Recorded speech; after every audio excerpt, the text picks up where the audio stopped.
বাচ্চা কাচ্চা পড়ার খরচ চালাতে পারবো এবং পোশাকে সবকিছু দিয়ে আমরা ফিল্মিং খরচটা চালাতে পারবো। এবং রমজান মাসে ঈদের আগে যে আমাদেরকে ফিল্মিং কার্ডটা দিচ্ছে, এতে আমরা অনেক খুশি, অনেক আনন্দিত। আমি তো অসহায়, আমার স্বামী নেই যে আপনার শুভেচ্ছা আল্লাহ আপনারা আমরা সবার উসিলাতে ভালো রাখুক। আমরা দোয়া করি আপনারা আপনি সবারই ফ্যামিলি কার্ড দিচ্ছেন, আল্লাহ আল্লাহ যেন আপনারা ভালো রাখে। সব সময় আমরা দোয়া করি সবাই মিলে।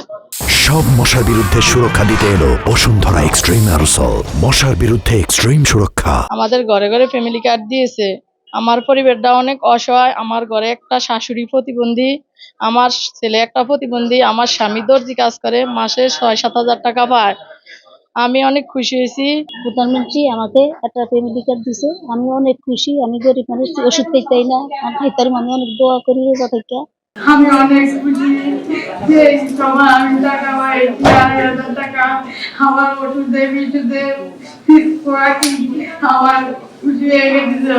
এটা মহান রব্বুল আলমিনের একটি অনুগ্রহ যে মাত্র 14টা উপজেলার মধ্যে 24 উপজেলাকে অন্তর্ভুক্ত করা হয়েছে এই পাইলটিং প্রোগ্রামে ফ্যামিলি কার্ডের জন্য। তো আমি এই জন্য শুকরিয়া আদায় করছি।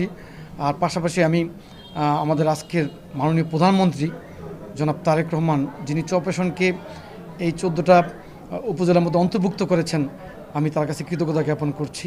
এই অঞ্চলের মানুষকে তিনি আগামী দিনে অর্থনৈতিকভাবে সমৃদ্ধ করার জন্য ফ্যামিলি কার্ডের আওতাভুক্ত করেছেন এবং পরিবারগুলোকে অর্থনৈতিক সুরক্ষা দেওয়ার জন্য তিনি তাদেরকে এই 14টা উপজেলার মধ্যে অন্তর্ভুক্ত করেছেন। এর জন্য আমি ধন্যবাদ জানাচ্ছি, কৃতজ্ঞতা জানাচ্ছি আজকের মাননীয় প্রধানমন্ত্রীকে।